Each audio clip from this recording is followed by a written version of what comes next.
네, 안녕하십니까 여러분. 콘택트 렌즈 기초 담당 교수 김영수입니다. 지금부터 10주차 2차 시험 내용에 들어갈 텐데요. 이번 시간은 소프트 콘택트 렌즈의 디자인과 피팅 네 번째 시간이고요. 이제 8장을 마무리할 단계에 들어섰습니다.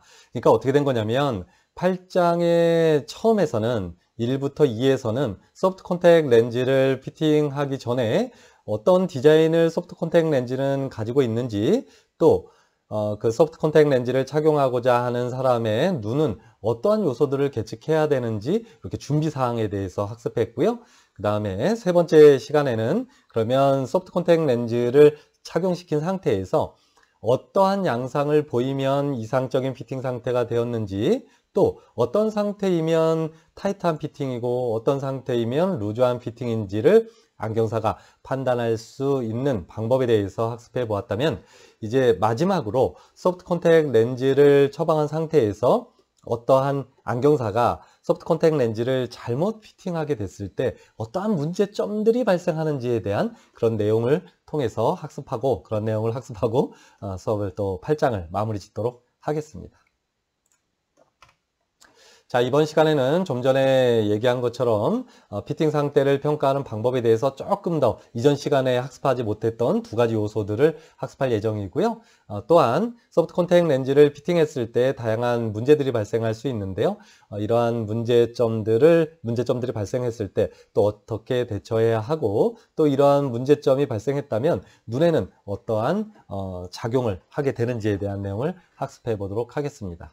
여러분들은 이런 내용을 통해서 소프트 콘택트 렌즈의 주변부 피팅과 시력 변화를 가지고 소프트 콘택트 렌즈의 피팅 상태를 정확하게 평가할 수 있는 방법에 대해서 이해할 수 있고요. 또 이러한 내용을 통해서 소프트 콘택트 렌즈를 피팅하고 나서 발생하는 다양한 문제점들을 파악해서 그런 문제점들을 해결할 수 있는 안경사로서의 역량을 기를 수 있습니다. 자, 여러분들 교재 97페이지 내용이 되겠고요. 자, 한번 넘어가 봅시다. 자, 97페이지에 요 왼쪽에 아래쪽을 보면 주변부 피팅이라는 부분이 있습니다. 이 부분 좀 확대해 볼게요.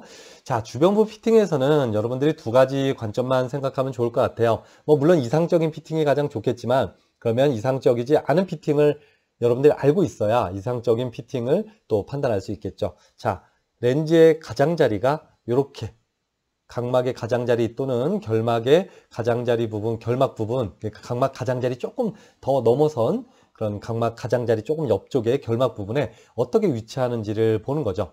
지금 여러분들이 이런 상태라면 어떻게 된 겁니까? 엣지 리프트가 상당히 높은 상태가 되겠죠.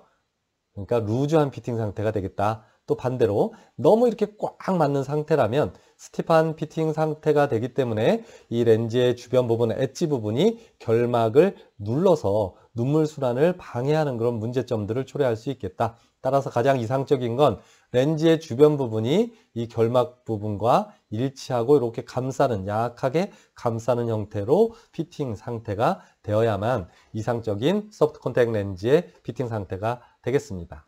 자, 첫 번째, 엣지 들림은 종종 푸시업 검사에 의해서 렌즈 윤부에 더 가깝게 이동시키면 보다 쉽게 드러난다. 말이 너무 좀 어렵긴 하지만 이 앞쪽에 사실 그림이 있거든요, 사진이. 근데 이해가 잘 안 될 수도 있는데 그래도 한번 살펴볼까요?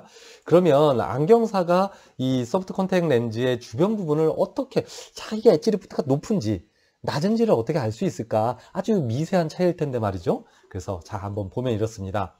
자, 요 주변 부분이 엣지가 들려 있는지 아니면 이 결막 부분을 누르고 있는지를 확인해야 되는데요. 그냥 정상적으로 이렇게 피팅된 상태에서는 조금 확인하기가 쉽지 않다. 그래서 어떻게 하냐면 이 렌즈를 약간 이렇게 밀어서 각막의 가장자리 부분으로 이 렌즈 엣지 부분을 인위적으로 조금 이동시켜 보면 조금 더 엣지가 들려 있는 상태를 좀 확인하기가 수월하다. 지금 여러분들 잘 안 보일 수도 있지만 여기에요. 내가 지금 여기 있어요. 미안해요. 자, 여기 부분 내가 지금 커서를 빙글빙글 돌리는 부분이 있잖아요. 여기 보면 여기 마치 물방울이 들어간 것처럼 조금 더 확대해 볼까요? 자, 여기 보면 마치 물방울이 들어간 것처럼 뭔가가 이렇게 공간이 있는 것처럼 보여지는 부분이 있죠. 지금도 안 보이네. 조금 더 확대. 여기 부분. 마치 뭔가 공기방울이 들어간 것 같은 그런 형태를 조금 띄고 있죠. 그래서 렌즈를 완전히 이렇게 가장자리를 밀으라는 게 아니라 렌즈의 이 중심 부분을 이렇게 잡은 상태에서 살짝 렌즈를 코 쪽이나 귀 쪽으로 밀어서 지금 상태는 약간 이렇게 여기 아마 귀 쪽으로 코 쪽으로 밀어놓은 상태일 거예요. 코 쪽으로 이렇게 밀면 이 렌즈의 가장자리가 조금 각막 가장자리 쪽으로 이동하죠. 그러면 이렇게 엣지가 들려 있는 상태가 조금 더 쉽게 파악된다라고 생각해 주면 좋겠습니다. 그 내용을 이렇게 써놓은 거예요. 자, 여기에 엣지 들림은 다시 확대해야 되겠네요.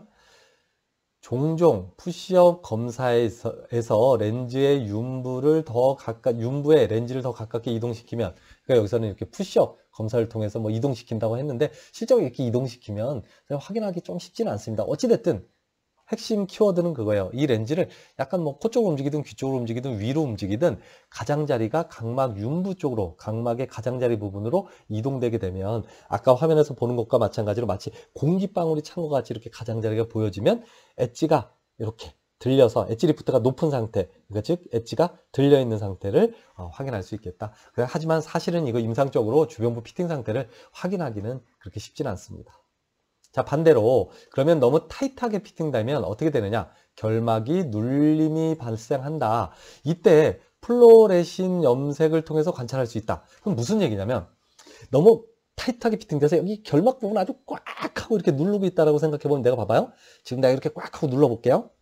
꽉 하고 눌렀으면 여기 봐봐요. 지금 손톱 자국 보이죠?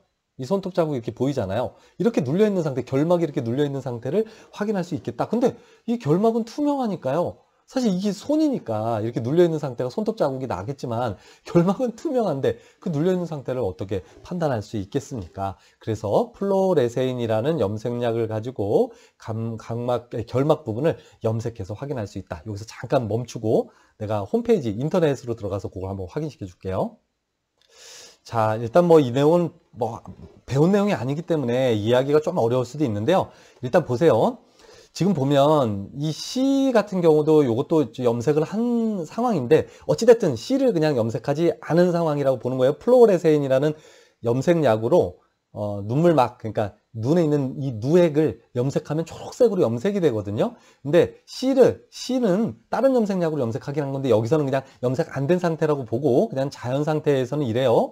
그러니까 만약에 소프트 콘택 렌즈를 너무 타이트하게 피팅을 해서 결막 부위가 눌림이 발생해도 그냥 육안상으로 바라보았을 때는, 예를 들어서 C 같은 경우에는 조금 더 크게 볼까요? C 같은 경우에는 지금 뭐 그냥 뭐 혈관도 보이고요. 뭐 어디 그냥 투명한 결막이니까 어디 눌려 있는데 이런 데가 잘 보이지 않잖아요. 그런데 이 B를 한번 봐보세요. B를 보면 여기 부위가 이렇게 라운드져 가면서 조금 더 그 밝은 형광색으로 이렇게 돼 있는 부분을 확인할 수 있을 거예요. 화면이 좀 보이겠죠? 그러니까 만약에 이 부분이 소프트 콘택 렌즈가 처방됐을 때 이 가장자리 너무 타이트하게 피팅돼서 가장자리가 결막을 눌러서 결막 눌림이 발생하면 플로레세인으로 눈물막을 염색하게 되면 이렇듯 그 결막에 눌렸던 부위가 확인할 수 있다 정도만 오늘 그냥 알아두고 넘어갑시다. 이 플로레세인과 관련된 얘기는 할 얘기가 엄청나게 많아요. 그렇죠? 오늘은 이 정도만 대략적으로 이해할 수 있으니까요. 자, 다시 본문으로 돌아갈게요. 나중에 이 얘기는 추가적으로 조금 더 설명해 줄 예정입니다. 자, 그래서 다시 본문으로 돌아가서 결국은 이런 결막 눌림이 발생한 상태는 소프트 콘택 렌즈를 제거해낸 상태에서 플로레세인이라는 염색약을 가지고 눈물층을 염색하게 되면 눈물이 염색되고요. 이 결막 부위의 이 상피 세포들이 결막 눌림에 의해서 손상을 받기 때문에 그 세포들이 초록색으로 염색이 되거든요. 염색약에 의해서. 그래서 확인할 수 있다. 그래서 여러분들이 만약에 내가 너무 좀 이 양상을 전체적으로 판단해 봤을 때는, 그러니까 중심 잡기라거나 또는 뭐 푸시업 테스트라거나 이런 걸로 확인해 봤더니 너무 타이트한 것 같아. 그걸 아주 확실하게 또 확인할 수 있는 방법이 소프트 콘택 렌즈를 제거해낸 상태에서 플로레센을 염색을 해서 이 주변 부분이 결막 눌림이 발생했는지 안 했는지를 확인함으로써 또 소프트 콘택 렌즈의 피팅 상태를 판단할 수 있겠다. 그래서 따라서 이런 주변 부분의 피팅 상태를 가지고도 이 소프트 콘택 렌즈가 타이트하게 피팅됐는지 루즈하게 피팅됐는지를 평가할 수 있다. 따라서 여러분들은 이 두 줄의 내용을 반드시 머릿속으로 넣어놓고 이해해 주시기 바랍니다.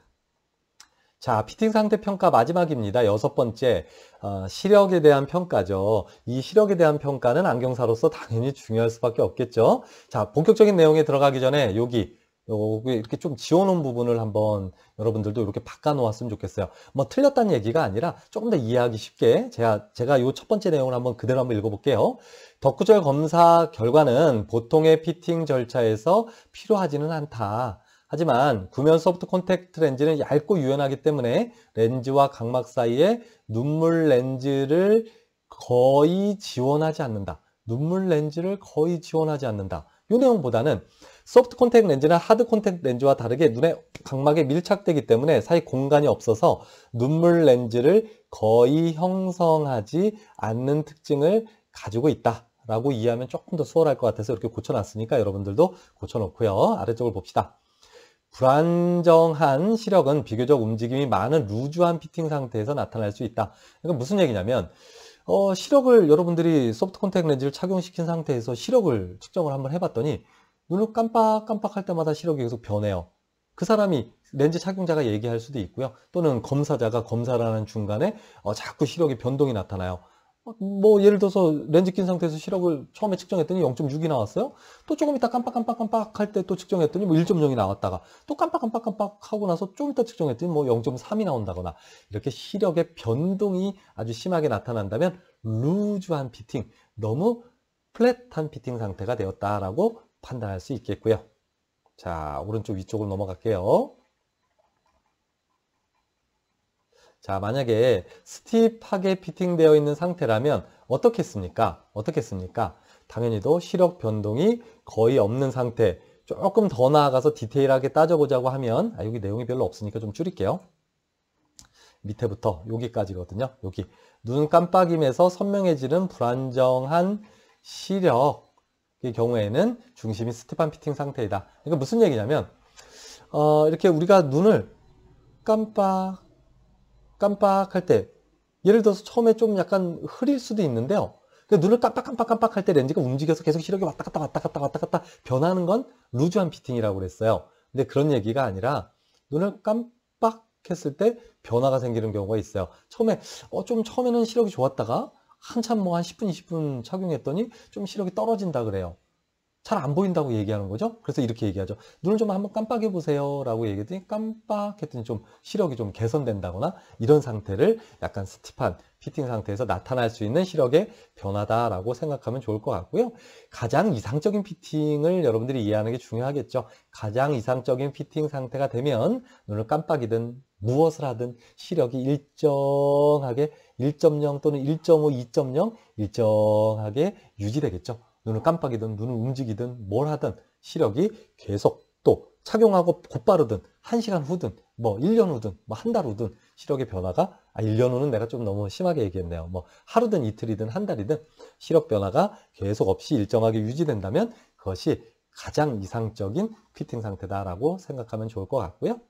자, 다른 방법의 피팅이라고 해서 여기 쭉 나오는데요. 그러니까 단순히 아까 설명한 것과 같은 6가지 그런 요소들로만 피팅 상태를 평가하는 것이 아니라 이렇게 케라토미터를 이용해서도 확인할 수 있어요. 그러니까 렌즈를 착용시킨 상태에서 케라토미터로 검사를 하는 거예요. 그럼 이렇게 마이어 이미지가 3개 보이잖아요. 여러분들 케라토미터 검사해봤잖아요. 근데 얘가 막 찌글찌글해진다거나 불규칙하다거나 그럼 피팅 상태가 정확하게 되지 않았다라고 판단할 수 있고요. 만약에 정확하게 피팅됐다면 렌즈를 낀 상태에서도 마이어 이미지가 3개가 아주 선명하고 또렷하고 동그랗게 나타난다. 뭐 이런 얘기들을 쭉 하는 거고요. 각막 지형도 검사를 통해서도 알 수 있고 또 검형법 해왔잖아요. 레티노스코프 그걸 통해서도 확인해 볼 수 있겠다. 이건 그냥 참고적으로만 알아두시고요. 자, 이번 시간에 이제 마지막 내용이 되겠네요. 소프트 콘택트 렌즈의 피팅 상태에 어떤 문제점이 발생하는 이유가 도대체 무엇인가? 뭐 물론 타이트하게 피팅하거나 루즈하게 피팅해서 문제점이 나타나는 건 당연한 거고요. 그 이외의 얘기들을 조금 하고자 하는 겁니다. 자, 봅시다. 별표 하나 쳐놨죠? 전체 직경이 너무 크거나 너무 작거나 그러니까 그 사람이 가지고 있는 각막의 크기보다 너무 커 또는 너무 작아 이런 전체 직경이 잘못 피팅이 되면 당연히도 문제점이 발생할 수밖에 없겠죠. 요거 자세한 건 뒤에서 설명할 거예요. 또한 엣지 디자인이 뭉툭하면 어떻다 그랬어요. 엣지 디자인이 이렇게 엣지 디자인이 만약 뭉툭하면 깜빡깜빡할 때 이 눈꺼풀이 계속 요 엣지 부분에 걸리겠죠. 턱 하고 걸렸다 내려가고 턱 하고 걸렸다 내려가니까 이 소프트 컨택 렌즈의 엣지 부분이 너무 뭉툭하면 이 눈꺼풀 깜빡깜빡할 때마다 눈꺼풀이 자극을 느끼고 눈꺼풀 통증을 느낀다고 얘기했고요. 또한 끌 모양으로 이 끝에가 아주 날카롭게 이렇게 쭉 하고 붙어 있으면 어떻게 되겠어요? 눈을 깜빡일 때 그런 어떤 불편함은 없지만 언제? 그렇죠. 그냥 평소에도 이 결막 끝부분이 너무 이렇게 꼭 째어오는 꽉 조여지는 그런 압박감을 느낀다거나 아니면 눈알이 막 이렇게 좀 통증이 느껴진다거나 이런 문제점들을 발생할 수 있다고 이건 전전 시간에 분명히 얘기했습니다. 따라서 이런 소프트 콘택트 렌즈를 착용했을 때 불편함이 발생하는 건 첫 번째, 직경이 맞지 않거나 두 번째, 엣지 디자인이 잘 맞지 않거나 그 밑으로 내려오면 돼요. 1번, 2번, 3번 요 노란 칸으로 이물질 좀 확대할까요? 아직 확대한 건데 조금 더 확대. 자, 그 다음에 세 번째, 렌즈와 각막 사이에, 각막과 렌즈 사이에 이물질이 들어가는 거예요. 과장해서 표현하면 돌덩어리가 하나 들어가서 이렇게 착용됐다고 생각해봐요. 당연히 아플 수밖에 없겠죠. 착용감이 불편할 수밖에 없잖아요. 영어로 discomfort이라고 해놨죠. 불편하다는 뜻이에요. 자, 네 번째, 렌즈를 뒤집어 끼면 안 되겠죠. 그렇죠? 렌즈는 내가 그 실습 시간에 얘기했잖아요. 앞면과 뒷면이 있기 때문에 이 앞면과 뒷면을 제대로 맞춰서 끼지 않으면 당연한 거죠. 이 렌즈의 끝부분이 이렇게 뒤집히면 바깥쪽으로 벌어지는 형상을 띈다고 했으니까 이 끝부분이 제대로 맞지도 않을 거고요. 또 당연히 베이스 커브의 변화도 나타나기 때문에 눈에 제대로 안 맞습니다. 그래서 렌즈가 뒤집히게 되면 당연히 착용감에 불편함을 초래할 수밖에 없겠죠. 자, 다섯 번째, 렌즈의 손상. 렌즈 끝이 찢어졌어요. 이 끝부분이 막 찢어졌어. 여기 보여요? 지금 잘 안 보이겠지만 만약에 렌즈를 하고 이 끝부분이 이렇게 톡 깨져 있다거나 깨져 있는 건 하드 콘택트 렌즈니까 지금 소프트 콘택트 렌즈 얘기한 거니까 찢어졌다거나 아니면 찢어지진 않았는데 어떤 뭐 이렇게 좀 손상이 발생했다거나 그럼 당연히 착용감이 안 좋아지는 건 당연한 겁니다. 자, 마지막으로 렌즈가 변성이 발생했습니다. 그러니까 렌즈에 뭐 어떤 이물질이 침착되면서 또 뭐 이렇게 렌즈의 이 형태가 좀 바뀌었다거나 아니면 렌즈를 소프트 콘택트 렌즈를 이렇게 식염수나 그 보존액에 잘 담아놔야 되는데 공기 중에 넣어놨어요. 그럼 이렇게 찌그러들겠죠. 렌즈가. 그럼 뭐예요? 렌즈가 변성이 생겼다, 변화가 생겼다라고 볼 수 있어요. 뭐 물론 변성은 뭐 다양한 것들을 포함하지만 뭐 색깔이 변한 것도 변성이라고 할 수 있고요. 렌즈 재질 자체의 어떤 그 화학적인 구조가 변한 것도 변성이라고 하지만 극단적으로 표현하면 렌즈가 이렇게 찌그러졌다 뭐 이런 걸 표현할 수 있겠죠. 어찌됐든 렌즈에 변성이 생기면 당연히도 착용감은 좋아지지 않게 되겠죠. 자, 다시 화면 조금만 줄일게요. 이런 내용들을 한번 쭉 읽어보면 좋을 것 같은데 나도 한번 그냥 같이 한번 읽어볼까요? 엣지가 윤부에 가깝도록 렌즈가 중심에서 이탈되어 있다면 렌즈 착용자는 일반적으로 윤부 근처의 불편함을 많이 느끼게 된다. 엣지가 윤부에 가깝도록 이탈되면 이건 무슨 얘기예요? 원래는 정상적으로 이렇게 중앙에 착용돼야 하는데 얘가 이탈돼서 이 각막의 가장자리 부분에 어떻게 되는 거예요? 각막의 윤부, 각막 가장자리 부분에 렌즈 끝부분이 이렇게 놓여지면 이 렌즈 끝부분은 사실은 이렇게 부드럽게 설계되어 있는 게 아니라 엣지 부분은 뭐 뭘 뭉툭할 수도 있고 끌 모양일 수도 있고 그 중간 단계일 수도 있는데 어찌됐든 좀 날카로운 그런 부위를 얘기하니까 이 엣지 부분이 각막 가장자리를 찔러버리면 당연히 착용감이 좀 좋지는 않겠죠. 뭐 상식적인 얘기입니다. 자, 그 다음에 이 밑에 베이스 커브가 스티프한 렌즈는 플랫한 버전, 이건 그냥 플랫한 경우로 바꾸는 게 더 좋을 것 같아요. 플랫한 경우보다 표면적이 약간 더 크다. 이건 무슨 얘기냐면 스티프하게 처방하면 할수록 베이스 커브를 이렇게 평평한 게 아니라 점점 스티프하게 처방하면 할수록 이 표면적이 넓어지기 때문에 전체 직경도 커진다. 그래서 뭐라 그래요? 베이스 커브가 0.4mm 스티프해지면 눈이에서 직경이 0.2mm 정도 증가한다. 중요한 건 아니지만 어쨌든 참고적으로 알아두시기 바랍니다. 자, 다시 줄여놓고 이제 거의 마지막으로 가는 거예요. 자, 이번에는 직경이 잘 안 맞는 경우에 어떤 문제점이 발생하느냐도 알아야 된다 그랬잖아요. 그러니까 직경이 작은 건 무조건 문제가 된다는 거는 내가 누차 얘기했는데 직경이 큰 건 뭐가 문제가 되느냐? 자, 여기 봅시다. 너무 직경이 큰 경우 1번 엣지에 압력이 집중되면서 결막에 눌림이 생길 수 있다. 자, 이건 잠깐 설명이 좀 필요해서 잠깐 멈추고 자, PPT로 왔어요. 일단 내가 각막 그 모양을 한번 좀 그려볼게요. 좀 극단적으로 그릴 거예요. 사실적으로 그리는 게 아니라 중간은 이렇게 볼록 튀어나와 있고 가장자리는 점점 평평해지는 형태로 생겨 있잖아요. 그런데 예를 들어서 소프트 콘택트 렌즈의 직경이 좀 상대적으로 좀 작아요. 요 정도 크기의 직경을 가지고 있는 소프트 콘택 렌즈를 착용시켰다.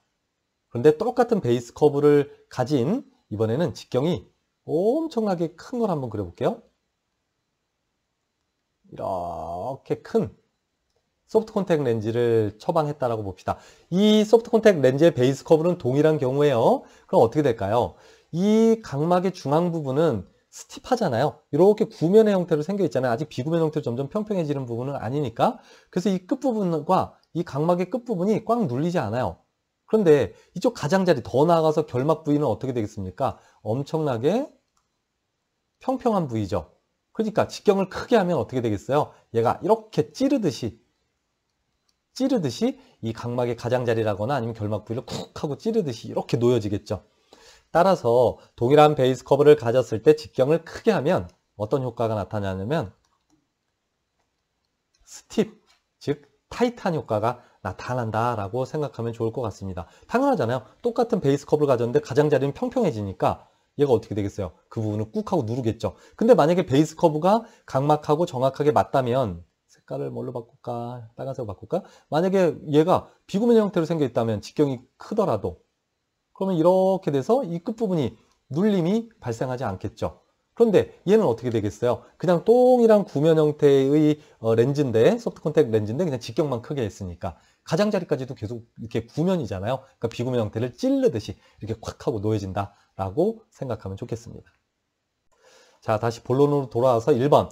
엣지에 압력이 집중되면서 결막 눌림이 발생한다. 무슨 얘기인지 이해했죠? 그래서 직경이 너무 커도 좋지 않아요. 왜? 커지면 커질수록 저 곡막 부분에 진짜 평평한 부분에 이렇게 찌르듯이 놓여지잖아요. 그래서 직경이 너무 커도 안 되는 거예요. 그래서 HVID 가시홍채 직경이 12mm 기준이라면 1mm, 1mm 크게 해서 한 14mm 정도가 적당하다라고 생각하면 좋을 것 같습니다. 자, 두 번째. 직경이 너무 크면 두 번째 어떤 문제가 생기느냐. 렌즈 주변부가 두꺼워진다. 이것도 한번, 이건 사실은 그 마이너스 렌즈에 해당되는 경우라고 봐야 하는데요. 얘도 잠깐 또 PPT로 한번 넘어가 볼까요? 뭐 아마도 여러분들이 이 내용은 다 아는 거긴 하겠지만 마이너스 렌즈는 어때요? 이렇게 생겨 있잖아요. 그러니까 이 가장자리가 직경이 예를 들어서 요만하다라고 생각해봐요. 그러면 직경이 어떻겠어요?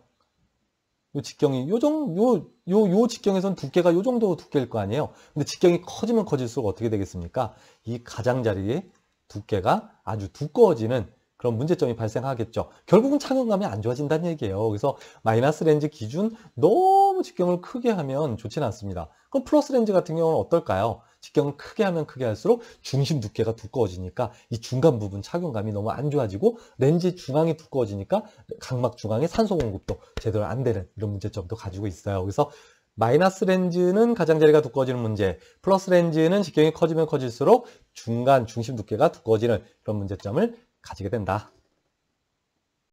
자, 마지막으로 여러분들이 이 내용은 사실 조금 이해하기 어려울 수도 있는데요. 소프트 콘택 렌즈는 기본적으로 아주 투명합니다. 그런데 이 렌즈가 과거에는 투명한 렌즈밖에 없었어요. 그러다 보니까 렌즈를 이렇게 바닥에 떨어뜨렸을 때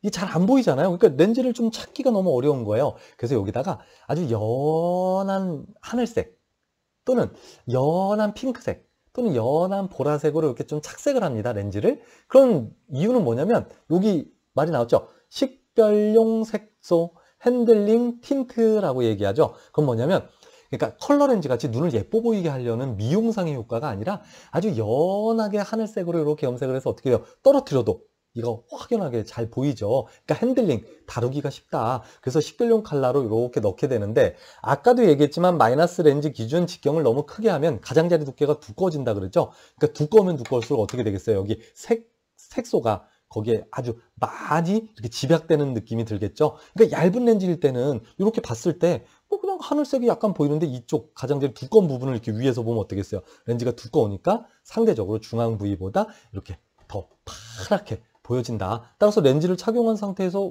그 사람 눈을 봤더니 이 결막 부분이 파랗게 동그랗게 이렇게 보여요.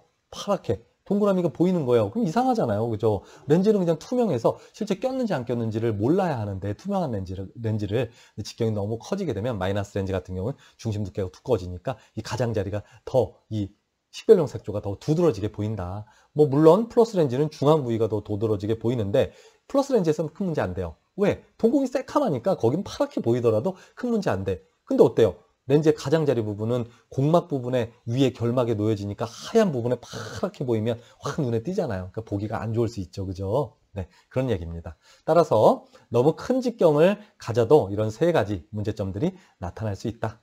그러면 렌즈의 크기가 너무 작으면 어떠냐? 작으면 딱 하나요.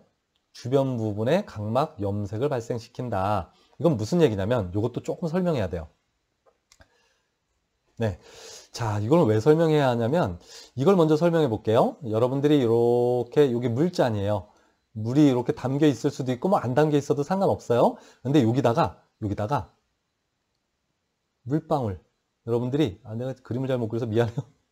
여기다 물방울을 하나 이렇게 똑 떨어뜨리면 요 잔, 유리잔 옆에 바로 옆에다 물방울 떨어뜨리면 어떻게 되는지 알아요?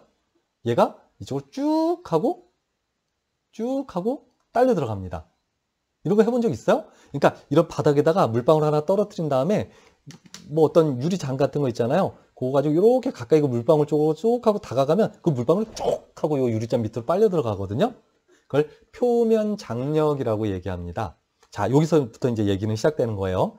내가 너무 어려운 얘기를 자꾸 해서 미안하긴 한데.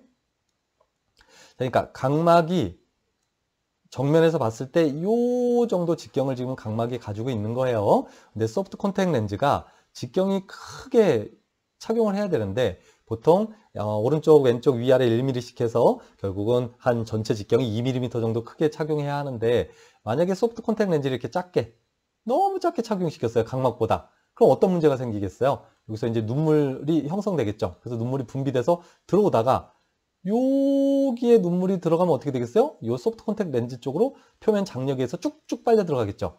그럼 결국은 어떻게 됩니까? 뭐 이해하는 친구들도 있겠지만 여기가 눈물이 각막의 요 가장자리에 좀 머금어서 각막 상피세포가 수분을 머금으면서 손상되지 않게 해야 하는데 이 안쪽으로 눈물이 쏙쏙쏙쏙 빨려 들어가니까 여기가 어떻게 되겠습니까? 여기가 건조 상태가 되겠죠. 그러니까 각막의 가장자리 부분에 눈물이 이렇게 묻어 있어야 되는데 그게 렌즈 안쪽으로 쪽쪽쪽쪽 빨려 들어가니까 이 렌즈가 너무 작은 렌즈를 착용시키면 그래서 이렇게 테두리 부분, 각막의 가장자리 부분이 상대적으로 건조한 상태가 된다는 얘기입니다. 그럼 어떻게 되겠어요? 얘가 건조해지고 수분이 제대로 각막 상피세포에 머금지 못하니까 각막 상피세포가 어떻게 되겠어요? 손상을 입겠죠. 그럼 아까 그 결막 눌림에서 플로레세인 초록색 염색약으로 염색할 때 결막 그 상피세포가 초록색으로 염색된다고 했잖아요. 그러니까 여기도 어떻게 했어요? 어떻게 했어요? 각막의 상피세포들이 요 각막 가장자리 상피세포들이 손상을 입으니까 그 손상을 입은 요 얘기도 잠깐 할게요. 왜 플로레세인으로 염색하면 초록색으로 염색이 되냐면 각막 상피세포들이 이렇게 쭉 줄지어서 있을 때는 이 상피세포의 벽, 세포 벽 때문에 여기로 플로레세인이라는 염색약, 초록색 염색약이요. 이쪽으로 들어갈 수가 없어요. 들어갈 수가 없거든요. 그러니까 이 세포가 염색이 되지 않는데 건조해져서 눈물이 다 없어져서 말랐잖아요. 그럼 상피세포가 어떻게 수분이 없으니까 그 왜 사막에서 건조한 날 막 땅이 쩍쩍 갈라지듯 세포 벽이 손상을 입게 됩니다. 그럼 어떻게 되냐면 내가 어떻게 지울 수 있나? 지울 수는 없겠네. 어쨌든 여기 세포벽이 요만큼이 손상을 입었다라고 생각해봐요. 그럼 어떻게 되겠어요? 여기로 초록색 플로레세인 염색약이 요 세포벽으로 들어가겠죠. 그러니까 결국은 요 세포가 초록색으로 염색되겠죠. 그러니까 요 각막의 가장자리 부분이 플로레세인으로 염색하면 이렇게 초록색으로 염색되는 양상을 보이게 됩니다. 다시 원위치로 돌아가서 바빠 그죠? 자꾸 왔다 갔다 해서 미안해요. 자, 그래서 요 얘기예요. 너무 작은 렌즈를 착용하게 되면 각막의 주변 부분에 각막 염색이 발생한다. 각막의 주변 부분에 플로레세인 염색 양상이 나타난다. 그럼 뭐예요? 그냥 눈으로 확인하면 나타나는 게 아니라 그 렌즈를 제거한 상태에서 플로레세인을 염색하면 각막 가장자리가 초록색으로 염색되는 거예요. 그러면 이게 너무 작은 렌즈를 착용해서 각막 가장자리에 눈물이 말랐고 따라서 각막 상피세포가 손상을 입었구나. 다시 결론적으로 얘기하면 너무 작은 직경의 소프트 컨택 렌즈를 착용시키게 되면 각막 가장자리의 상피세포에 손상을 초래할 수 있다라고 정리하는 게 좋습니다. 각막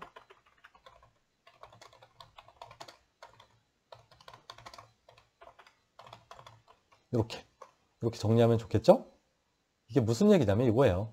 주변부 각막에 염색이 발생했다. 이 얘기를 조금 더 구체화하면 이렇게 되는 거예요. 각막 가장자리의 상피세포에 손상을 입게 돼서 큰 문제를 초래할 수 있겠다라고 정리하면 좋겠습니다.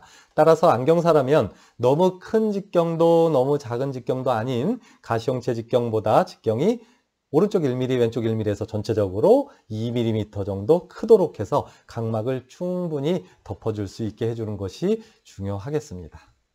자, 이번에는 너무 루즈하게 피팅한다거나 너무 타이트하게 피팅하면 어떤 문제점들이 발생하는지, 이건 앞전에 다 설명했던 거라서 그냥 한번 읽어볼게요. 너무 루즈하게, 그러니까 플랫하게 피팅해서 움직임이 막 많은 거예요. 그러면 첫 번째, 각막 염색이 발생한다. 요거는 여기 너무 작은 직경에서 발생하는 각막 염색하고는 양상이 아예 달라요. 또다시 또 PPT로 가야 되겠네요. 미안해요. 또 한 번만 갔다 올게요. 자, 중요한 얘기이기 때문에 그래요. 자, 이건 무슨 얘기냐면 너무 루즈하게 피팅되다 보니까 렌즈가 눈에서 이렇게 너무 플랫하게 피팅되니까 렌즈가 막 움직이겠죠. 움직이면 어떻게 되겠어요? 요 중간 부분이 막 이렇게 문지르면 이렇게 문질러 봐요. 그러면 각막의 중심 부위가 어떻게 되겠어요? 쓸려서 여기 상피세포들이 손상을 입겠죠. 그러니까 플로레세인으로 렌즈를 제거한 상태에서 플로레세인으로 염색하면 어떻게 될까요? 그렇죠. 여기 부위가 어떻게? 각막의 요 중앙 부위가 초록색으로 염색이 됐다라고 생각하면 좋을 것 같고, 아까 너무 직경이 작은 렌즈를 착용시키게 되면 어떻게 된다고요? 각막의 가장자리가 상피세포가 손상을 입어서 각막 가장자리 부분이 염색이 된다. 그래서 이 염색되는 상태도 어떻게 차이가 나는지 반드시 구분해서 알아둘 필요가 있습니다. 자, 다시 교재로 돌아가서 바쁘다 바빠 그죠? 왔다 갔다 하니까. 자, 그래서 이 첫 번째, 너무 루즈하게 플랫하게 피팅하게 되면 각막 중앙 부위에 염색이 발생한다라고 여기다가 각막 중앙 염색, 더 정확하게 하면 중앙의 플로레세인 염색이 발생한다. 플로레신 똑같은 말이에요.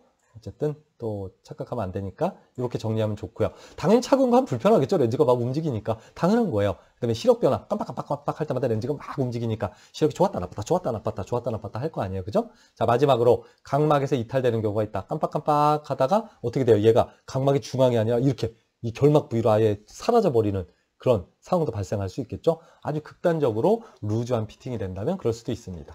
자, 이번에는 너무 타이트한 피팅이 되면 어떻게 되는지 봅시다. 더 많은 염색이 유발된대요. 이건 무슨 얘기냐면 너무 타이트하게 꽉 맞으니까 눈물 순환이 되지 않고 각막의 상피세포들이 어떻게 되겠어요? 제대로 된 수분 공급을 받을 수 있겠어요? 못 받겠어요? 당연히 못 받겠죠. 그러니까 소프트 콘택 렌즈 이 겉면으로는 눈물이 포함됐다가 뭐 밖으로 쓸려 나갈 수도 있고 한데, 여기는 눈물이 정체돼서 눈물이 안쪽에 순환이 되지 않고, 또 눈물 공급이 제대로 되지 않으면 산소 공급도 제대로 되지 않고요. 그러다 보면 각막이 전체적으로 상피세포들이 손상을 입으니까 이때 더 많은 염색이 발생한다. 이건 이렇게 해놓으면 좋을 것 같아요. 각막의 전체적 플로 염색이 발생하게 된다. 결국은 너무 타이트하게 피팅하게 되면 렌즈는 움직이지 않아서 일단 착용감적으로는 초기에는 좀 좋을 수 있겠지만 장기적으로 봤을 때 각막 상피세포에 전반적인 손상을 발생시킬 수 있다. 결국은 각막 상피세포의 대사작용에 문제를 유발한다 라고 생각해주면 좋을 것 같습니다. 자, 그 다음에 여기 보면 타이트하게 피팅된 렌즈는 착용감이 편안한 경향이 있지만 착용 기간 착용 기간 후반부에 때로는 통증을 호소하게 된다. 이건 뭐냐면 아까도 얘기한 것처럼 각막에 제대로 된 이 수분 공급이 제대로 되지 않으니까 각막의 전반적인 상피세포의 손상에 의해서 어떤 각막 상피세포에 포함되어 있는 이 지각신경들을 자극해서 엄청난 통증을 느낄 수도 있겠다. 그러니까 소프트 콘택 렌즈를 너무 타이트하게 피팅하면 처음에는 모르겠는데 한 2시간, 3시간 지나면 눈이 너무 막 따갑고 아파요. 이런 느낌들을 받을 수 있겠다. 이런 증상들, 상태들, 이런 것들을 여러분들이 잘 기억하고 있다가 나중에 임상에 나갔을 때 어떤 사람이 이렇게 얘기하는 거예요. 선생님, 저 이 렌즈 처음엔 착용감이 괜찮았었는데요. 좀 시간이 지나면 좀 시력도 좀 떨어지고요. 한두 시간 끼면. 그 다음에 한두 시간 지나면 눈이 너무 따끔따끔거리고 너무 아파요. 뭐 이런 얘기를 한다면 내가 처방한 이 소프트 콘택트 렌즈가 너무 타이트하게 피팅됐구나. 그럼 어떻게 확인하면 되겠습니까? 렌즈를 빼내고 플로레센으로 염색을 해보면 되겠죠. 그럼 전반적으로 각막이 염색됐으면 나 바보 안경사인가 봐. 왜 내가 이렇게 타이트하게 피팅해서 이 콘택트 렌즈 착용자를 힘들게 했지? 라고 반성하면 되고요. 또한 어떤 사람이 계속 렌즈를 꼈는데 깜빡깜빡할 때마다 시력이 계속 변해요. 잘 보이다 잘 안 보이다 막 이런 것도 있고요. 그 다음에 눈도 조금 좀 아픈 것 같고 착용감도 너무 불편하고 하다고 얘기를 하는 거예요. 그러면 소프트 콘택트 렌즈를 제거한 상태에서 또 플로레센을 염색해 봤더니 각막의 중앙 부분에 또 염색이 돼 있다거나 뭐 또 착용감이 너무 안 좋고 아까 시력이 막 변동이 나타난다고 했잖아요. 그러니까 그런 걸 가지고 종합적으로 어떻게 판단할 수 있어요. 나 또 바보 안경사인가 봐. 내가 너무 루즈하게 플랫하게 피팅해서 이 사람에게 이렇게 내가 고통을 줬구나. 좀 반성을 좀 해야 되겠는데? 라고 생각할 수 있겠습니다. 자, 시력 저하는 여러 가지 원인에 의해서 시력이 저하될 수 있는데요. 당연히 제대로 피팅이 되지 않으면 그러니까 이 사람에게 너무 루즈하게 피팅돼도 너무 스티프하게 피팅돼도 시력에 아까도 얘기했지만 그런 변화들은 나타날 수 있고 시력 저하를 나타낼 수 있겠다. 첫 번째, 그 외에도 교정되지 않은 난시. 그러니까 난시가 있는 사람한테 소프트 콘택트 렌즈를 그냥 구면 콘택트 렌즈를 처방하면 난시가 교정되지 않으니까요. 따라서 난시가 있는 사람에겐 토릭 소프트 콘택트 렌즈를 처방해야 하는데 난시 교정을 하지 않거나 제대로 하지 않으면 당연히 시력이 저하될 수밖에 없겠죠. 두 번째, 렌즈 침착물. 렌즈에 이물질이 잔뜩 꼈어요. 그럼 렌즈가 좀 혼탁해지니까 당연히 좀 불투명하게 시력이 좀 떨어질 수 있겠죠. 세 번째, 좋지 못한 표면 수분성. 그러니까 렌즈 표면이 물이 잘 묻지 않아요. 그러니까 표면의 특성, 수분성 얘기했잖아요. 물방울 떨어뜨려서 요 물방울, 요 각도, 수분각 측정해서 수분성이 어떤지 보는 거잖아요. 그 수분성이 좋지 않으면 렌즈 표면이 뻗쩍 마르기 때문에 결국은 광학적인 성능이 떨어져서 시력이 저하될 수 있겠다. 자, 마지막으로 렌즈의 불완전성. 이게 내가 처음에 얘기한 그거에 서두에서 얘기한 거. 렌즈가 뭐 제대로 만들어지지 않은 경우 포함해서 렌즈 피팅 상태가 제대로 되지 않는 뭐 이런 상태까지 다양한 영향이 있겠지만 어쨌든 렌즈에 의한 문제로 시력 저하를 유발할 수 있겠습니다. 그 다음에 시력 변동에 대한 얘기는 딱 요게 다요. 루즈한 피팅을 하게 되면 시력 변동이 좀 심하다. 깜빡깜빡할 때마다 시력이 좀 변하고 너무 타이트하게 피팅된 경우에는 초기에 시력은 좋을 수 있지만 시간이 지나게 되면 시력이 좀 저하되는 그런 양상을 보일 수 있겠다. 그 다음에 백인 및 동양에서의 피팅 상태의 차이는 참고적으로 중요하지 않아요. 참고적으로 쭉 읽어보면 되겠고요. 마지막으로 결론을 내리자면 결국은 안경사가 소프트 콘택트 렌즈 착용자의 그런 눈의 상태를 정확하게 계측해야 하고 또 이와 더불어서 착용된 소프트 콘택트 렌즈의 피팅 상태를 정확하게 판단해야지만 결국은 소프트 콘택트 렌즈를 착용했을 때 착용감도 편하고 시력도 좋은 상태를 만들어줄 수 있겠습니다. 자, 이번 시간에는 피팅 평가 방법 중에서 5번째와 6번째, 그러니까 소프트 콘택트 렌즈의 주변부 형상에 따라서 어떻게 피팅 상태가 변화되는지, 또 시력의 변화를 가지고 루즈한 피팅과 타이트한 피팅을 어떻게 구분하는지에 대한 내용을 살펴봤고요. 또 소프트 콘택트 렌즈의 전체적인 직경을 너무 크게 처방한다거나 너무 작게 처방한다거나 이랬을 때 발생하는 문제 등등 다양한 문제가 발생할 수 있는 상황에 대해서 알아보았습니다. 자, 여러분들은 이러한 내용을 통해서 소프트 콘택트 렌즈의 착용자의 눈을 정확하게 평가하는 방법에 대해서 알아야 하는 것은 기본이고요. 이와 더불어서 소프트 콘택트 렌즈가 처방된 상태가 이상적인 상태로 처방되었는지 루즈한 피팅 상태인지 타이트한 피팅 상태인지를 정확하게 평가하고 구분할 수 있는 안경사로서의 역량을 가지는 것이 가장 중요하겠습니다. 여러분들은 이러한 내용을 통해서 임상에 나아갔을 때 어떠한 소프트 콘택트 렌즈를 처방해야 할지도 정확하게 결정해야 하겠지만 내가 처방한 피팅 상태가 올바른지 아닌지를 반드시 구분할 줄 아는 안경사가 되기를 바라면서 이제 8장 수업을 모두 마무리 짓도록 하겠습니다.